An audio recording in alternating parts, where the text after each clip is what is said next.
So we're now just going to look at a few of the homework problems.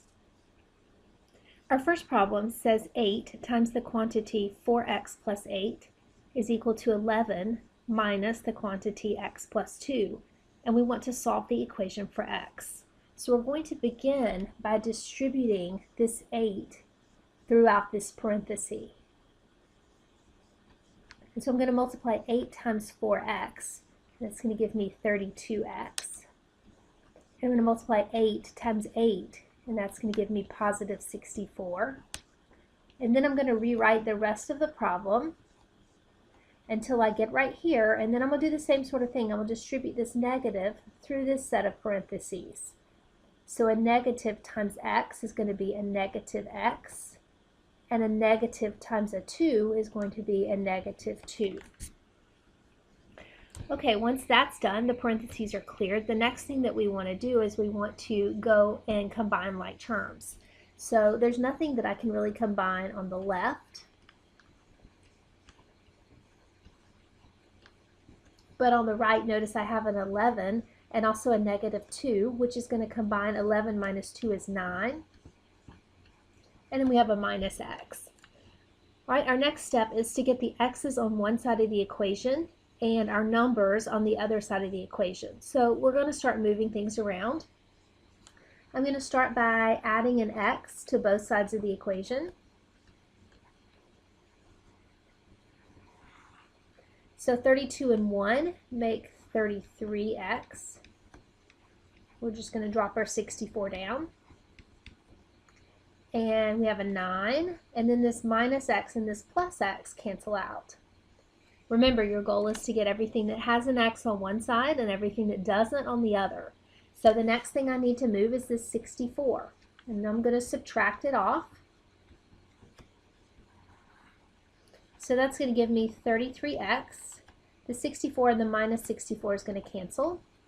And 9 minus 64 is going to give me, and you can plug that in your calculator if you need to, 9 minus 64 is going to give me negative 55.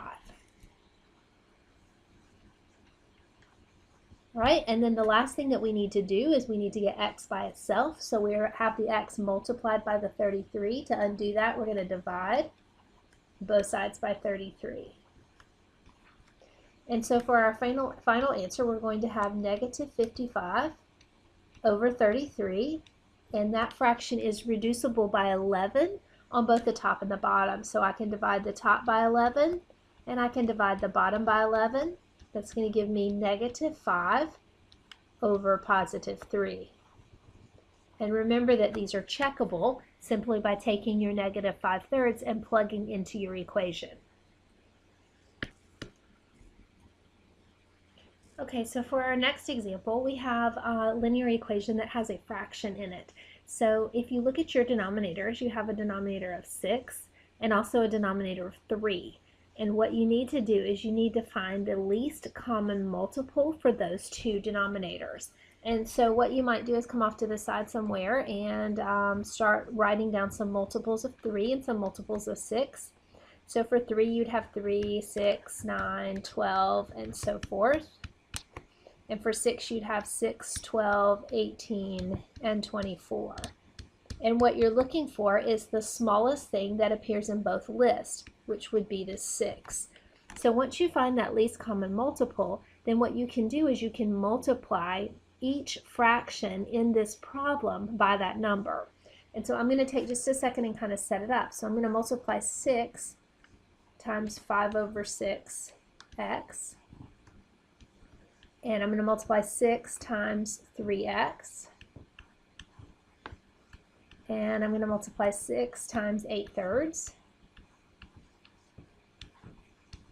And I'm going to multiply 6 times 5/3.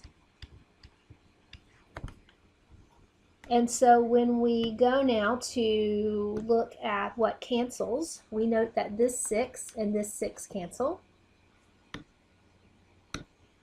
which is going to leave me just a 5x. Here we have 6 times 3 is 18x. Here we have 6 times 8 is 48 over 3. And 48 over 3 is going to end up, if you put that in your calculator, you'll see that that's 16. So I'm going to go ahead and write that as 16. And here we have 6 times 5 is 30 over 3. And 30 over 3 is 10. Okay, now again, now that the fractions are gone, we just are left with the linear equation that we want to solve. So we're going to combine like terms. I have a 5x and a negative 18x. So 5 minus 18 is going to give me negative 13x. And then our goal becomes to get the x's on one side of the equation and the numbers on the other. So I'm going to subtract this 16 off. It's going to give me negative 13x is equal to negative 6. And our last step will be to divide both sides by negative 13. And so our final answer will be negative 6 over negative 13. And remember that your negatives will cancel. So you'll have 6 over 13. And again, you can check it by plugging that into your original equation for x. Okay, so the next question that we're going to look at also has a fraction, but it also is going to need the distributive property. And so we want to look at how this plays out for both of those things. So I think the first thing that I'm going to do is I'm going to go ahead and distribute this 1 over 9 to both of those terms inside the parentheses. So when I multiply 1 over 9 times 5t, remember that 5t is like over 1. So 1 times 5t is 5t. And 9 times 1 is 9. And then we're going to do the same thing for the second part. So we're going to have this 5 over 1. So 1 times 5 is 5. And 9 times 1 is 9. And then I'm going to leave the second part alone. Okay, so now we notice that our denominators are 9 and 18. Remember that you want to multiply by the least common multiple of those denominators.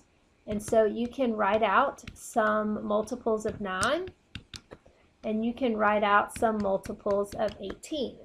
That would be 36. And remember that you're looking for the smallest thing that is in both lists. And so we're going to multiply every term by 18. And so again, I'm going to take just a second and set this thing up. I'm going to multiply 18 by each of the fractions in the problem.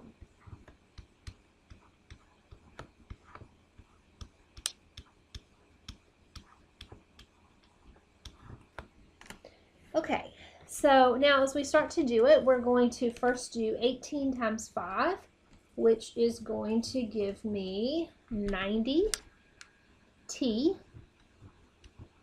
on the top.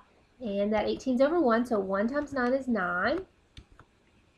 18 times 5 again is going to be 90 over 9. And then on the right-hand side, the 18s are going to cancel out. And so that is going to leave me with t plus 5. All right, let's look at what we've got here. 90 divided by 9 is going to be 10t. 90 divided by 9 again is 10. And now that we have a regular linear equation with no fractions, our goal is to get t by itself on one side and everything that doesn't have a t on the other side. And so I'm going to begin by subtracting a t off of both sides of the equation. It's going to give me 9t minus 10 is equal to 5. Then I'm going to move the 10, so I'm going to add 10 to both sides, which gives me 9t is equal to 15. And my last step, to get t by itself, I need to divide by 9. And so my t value is going to be 15 over 9, which will reduce, each of those is divisible by 3, so this will reduce to 5 over 3.